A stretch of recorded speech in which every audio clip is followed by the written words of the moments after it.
Hello বন্ধুরা, আশা করছি তোমরা অনেক ভালোই আছো।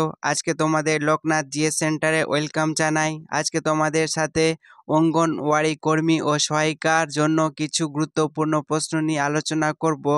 যেমন প্রশ্নগুলি রয়েছে: আশা এর পুরো নাম কি? জাতীয় দুগ্ধ গবেষণাগার কোথায় আছে? আয়োডিনের অভাবে শিশুদের কি রোগ হয়? প্রোটিন বাঁচোয়া খাদ্য কাকে বলে? এই ধরনের প্রশ্নের উত্তর আজকে আমরা ভিডিওর মধ্যে জানতে পারবো। এই জন্য তোমরা ভিডিও শুরু থেকে শেষ পর্যন্ত অবশ্যই দেখবে। তাহলে আজকের প্রথম প্রশ্ন হচ্ছে, আশা এর পূর্ণ অর্থ কি? তাহলে আশা এর পূর্ণ অর্থ হচ্ছে অপশন নম্বর বি, কি দেওয়া রয়েছে, এক্রেডিয়েটেড সোশ্যাল হেলথ অ্যাক্টিভিটিস হচ্ছে এর আশা এর পূর্ণ অর্থ। নেক্সট প্রশ্ন হচ্ছে, কোন গ্রন্থিটির নিঃসৃত রসে পরিপাক ক্রিয়ার জন্য প্রয়োজনীয় উৎসেচক থাকে না? তাহলে সঠিক অ্যান্সার হয়ে যাবে অপশন নাম্বার এ, যকৃৎ। নেক্সট প্রশ্ন হচ্ছে, নিচের কোনটি কেবল প্রাণী কোষে পাওয়া যায়? তাহলে কেবলমাত্র প্রাণী কোষে পাওয়া যায়। সঠিক অ্যান্সার হয়ে যাবে সেন্ট্রোজোম, কেবল প্রাণী কোষে পাওয়া যায়। এরকম প্রশ্ন ঘুরিয়ে আসতে পারে যে কেবলমাত্র উদ্ভিদ কোষে পাওয়া যায়, তাহলে উদ্ভিদ কোষে কেবলমাত্র পাওয়া যায় প্লাস্টিড পাওয়া যায়। কি পাওয়া যায়? প্লাস্টিড পাওয়া যায় এবং ক্লোরোপ্লাস্ট পাওয়া যায়। প্লাস্টিড এবং ক্লোরোপ্লাস্ট।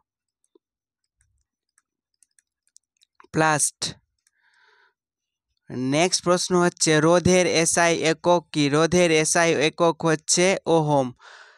নেক্সট প্রশ্ন হচ্ছে, সাঁওতাল বিদ্রোহের প্রতীক ছিল নিম্নের কোনটি? সাঁওতাল বিদ্রোহের প্রতীক ছিল শাল গাছ হবে অ্যান্সার। নেক্সট প্রশ্ন হচ্ছে, একটি প্রোটিওলাইটিক উৎসেচকের উদাহরণ দাও। একটি প্রোটিওলাইটিক উৎসেচকের উদাহরণ হচ্ছে পেপসিন। নেক্সট প্রশ্ন হচ্ছে, বিসিজি কোন রোগের প্রতিষেধক হিসেবে ব্যবহার করা হয়? বিসিজি ব্যবহার করা হয় যক্ষ্মা রোগের প্রতিষেধক হিসাবে। নেক্সট প্রশ্ন হচ্ছে, প্রোটিন বাঁচোয়া খাদ্য বলে, তাহলে কাকে প্রোটিন বাঁচোয়া খাদ্য বলে? তাহলে অ্যান্সার হয়ে যাবে কার্বোহাইড্রেটকে প্রোটিন বাঁচোয়া খাদ্য বলে। পরের প্রশ্ন হচ্ছে, দ্বিতীয় অশোক বলে অভিহিত করা হয় কাকে? তাহলে দ্বিতীয় অশোক বলে অভিহিত করা হয় কনিষ্ককে। নেক্সট প্রশ্ন হচ্ছে, মল্টোজ এক প্রকারের হচ্ছে ডাইস্যাকারাইড। কি হলো? মল্টেজ এক ধরনের ডাইস্যাকারাইড। নেক্সট প্রশ্ন হচ্ছে, ভারতের কোথায় দুধের গবেষণাগার রয়েছে? তাহলে ভারতে দুধের গবেষণাগার রয়েছে হরিয়ানাতে। কোথায় রয়েছে? হরিয়ানাতে। নেক্সট প্রশ্ন হচ্ছে, শিশুর মাড়ি ফুলে উঠে রক্তপাত ঘটছে, তাকে কি খেতে দিলে এই উপসর্গ কমতে পারে? কোনো শিশুর মাড়ি ফুলে উঠে রক্তপাত হচ্ছে, অর্থাৎ শিশুর মাড়ি থেকে রক্ত বেরোচ্ছে, তাকে কি খেতে দিলে তার এই ধরনের রোগ ঠিক হতে পারে? তাহলে সঠিক অ্যান্সার হয়ে যাবে পাতিলেবু। নেক্সট প্রশ্ন হচ্ছে, হাজার হ্রদের দেশ কাকে বলে? হাজার হ্রদের দেশ বলে ফিনল্যান্ডকে। কাকে বলে? ফিনল্যান্ডকে হাজার হ্রদের দেশ বলে। নেক্সট প্রশ্ন হচ্ছে, মানবদেহে রক্তাল্পতার অন্যতম কারণ? খাদ্যে যদি আমাদের লোহার অভাব দেখা দেয় তাহলে কি হতে পারে? রক্তাল্পতা বা অ্যানিমিয়া রোগ হতে পারে। নেক্সট প্রশ্ন হচ্ছে, আয়োডিনের অভাবে যে রোগটি হয় সেটি হচ্ছে গোলগন্ড, কিন্তু আয়োডিনের অভাবে হয়। আর রাতকানা রোগ ভিটামিন এর অভাবে হয়। আর অ্যানিমিয়া রোগ হয়, আর বেরি রোগ হয় ভিটামিন বি 2 এর অভাবে। আর অ্যানিমিয়া রোগ হচ্ছে আয়রন বা ভিটামিন 12 এর অভাবে। নেক্সট প্রশ্ন হচ্ছে, একটি পূর্ণ মৃতজীবী উদ্ভিদ হলো?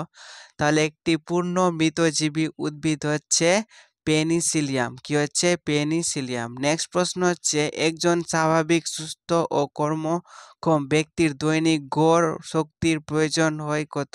তাহলে অ্যান্সার হয়ে যাবে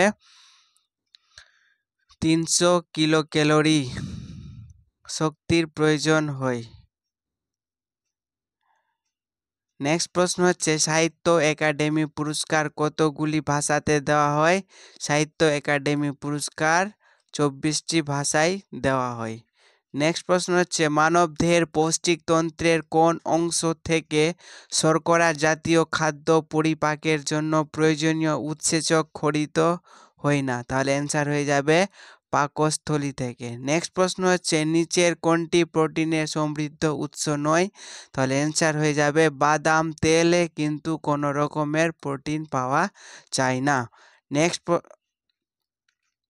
তাহলে আজকের আমাদের মোটের উপর 20টি প্রশ্ন ছিল, আর এই 20টি প্রশ্ন তোমাদের পরীক্ষায় আসবে বা আসার সম্ভাবনা রয়েছে। আর তোমরা যদি আমাদের চ্যানেলে নতুন হয়ে থাকো তাহলে চ্যানেলটিকে অবশ্যই সাবস্ক্রাইব করে নাও। আর তোমাদের অনুপাত ও সমানুপাত থেকে 3টে ভিডিও দেওয়া হয়েছে, তোমরা 3টে ভিডিও কিন্তু অবশ্যই দেখে নেবে।